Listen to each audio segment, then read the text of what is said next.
تاکہ میری وضاحت ہو سکے۔ بابک صاحب کو اللہ کرے جلدی ملے، اسی طرح مولانا صاحب بھی وضاحت کر لیں۔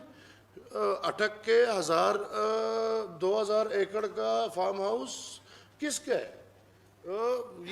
یہ سب وضاحتیں چاہیے لوگوں کو۔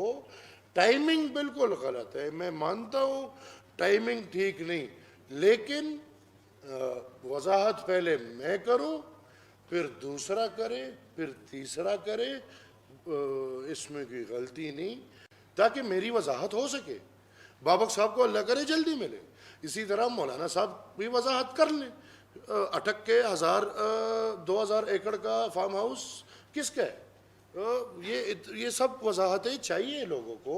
ٹائمنگ بالکل غلط ہے، میں مانتا ہوں ٹائمنگ ٹھیک نہیں، لیکن وضاحت پہلے میں کروں، پھر دوسرا کرے، پھر تیسرا کرے، اس میں کوئی غلطی نہیں۔